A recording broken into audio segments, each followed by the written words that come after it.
losing my role. Hello, this is Lannie Hill, the director of the Cabinet Files, a multidisciplinary performance art piece conceived and performed by Emily Raw, Aaron Shepard, and myself, featuring Victoria Ludden and Jennifer Moskowitz as improvising dancers.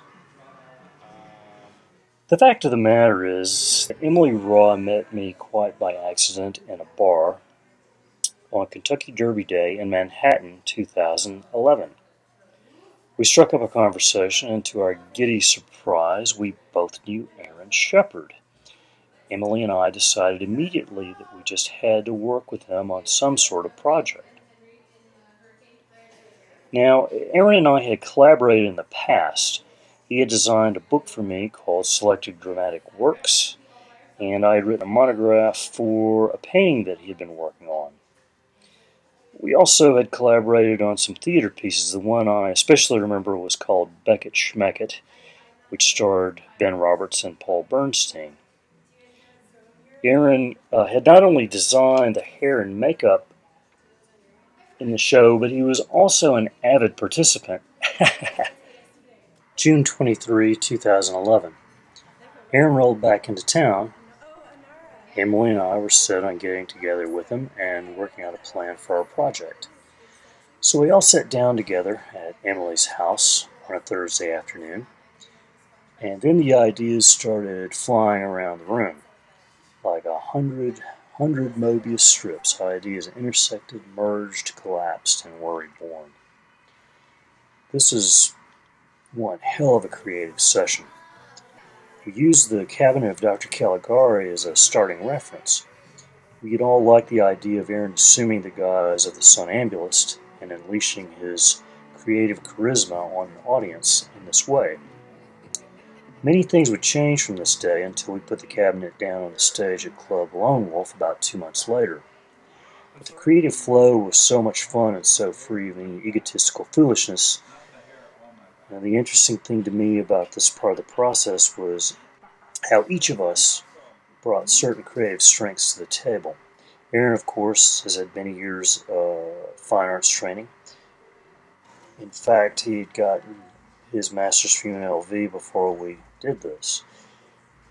Aaron was just simply very adept at any kind of visual art.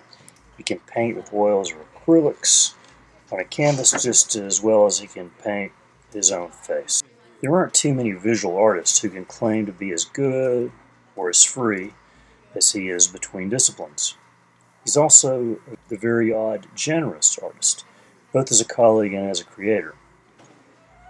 I didn't know what exactly to expect from Emily when we started on the cabinet. I knew that she was primarily a photographer, and I had seen her photographic work, which had a very specific feeling, which was remarkably well rendered. Her depiction of fantasy and the fantastic in her photographs was a major part of what pushed this idea of Caligari and the cabinet when it came to the forefront of our creative process. I remember we left that day with our heads full of dreams. So between our first working session and the week we did the show, a couple of months elapsed. During this time, Aaron was in Germany realizing another performance art piece, and we still did not have a fixed date or a venue in which to perform the cabinet. When Aaron got back, we had very little time to fabricate sets, props, and costumes. So we started making do. Aaron got a venue and a performance date lined up pronto. Then Emily started talking about condensing the material we had and how we could start making it work with the venue Aaron had come up with. Emily pushed the whole thing forward, boiling the many ideas we all had had into something in which the elements of the piece could be integrated. We went with a ready-made cabinet rather than a constructed one. Emily had a big suitcase in her studio, and we thought that not only would it fit perfectly on the stage, but it would also be much easier to transport. We condensed the cast down to Aaron as the grotesque female who conjures a demon. Emily would play the demon of vanity, who would drive Aaron into a primitive state. and the two dancers who started the show as sort of a Greco-Roman ideal and then disintegrated into primitives and further agents of chaos. Emily proceeded to build all the necessary costumes, and she did so with speed and aplomb. She cut a pre-made wedding dress for Aaron's grotesque female and the togas for the dancers into form-fitting perfection in just a few days. When Aaron and I came over to help at the studio, she was almost done. Lastly, we cut the masks that we would supply for the audience. Showtime on the night of the performance was 9 o'clock, so we set the call for 7:30. That way there'd be plenty of time to load in. It fell to me to work with the drummer, Laura, who came to us from one of the bands who were on after us. While makeup and costumes got their last touch-ups, I gave the score, which was really only a motif, to Laura. I have to say that she elaborated on that motif quite well during the show. You'll notice that the work here only goes so far. You will notice that there is no footage from the actual performance. That is because I accidentally turned the record button off just before the show started. It's been difficult to live down this third-grade mistake, which was entirely my fault. And the awful thing was that I didn't realize how much it meant to Aaron to have this completed video be the final product of the performance.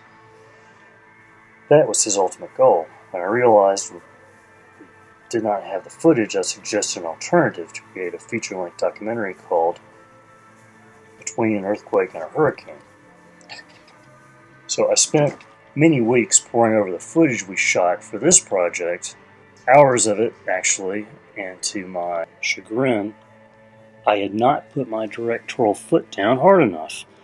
And not only that, I really should have been better prepared instead of thinking I could just call up the magic and create a gem out of some of the rough stones that I had shot. If only I'd let Emily ask the questions. She was much better at it than I was. And Aaron was very forthcoming about why he does what he does. The best parts of this second misfire led to a series of shorts where I tried to put together the best bits into slim volumes. Again, Emily and Aaron really shine in these moments where they're just freely talking about being an artist, what it means, and how it feels to do the work. Very, very rare that this sort of thing comes up and you get to hear people talking about it in such a free way. So, that's it for this commentary. Check out the rest of the volumes in the cabinet files.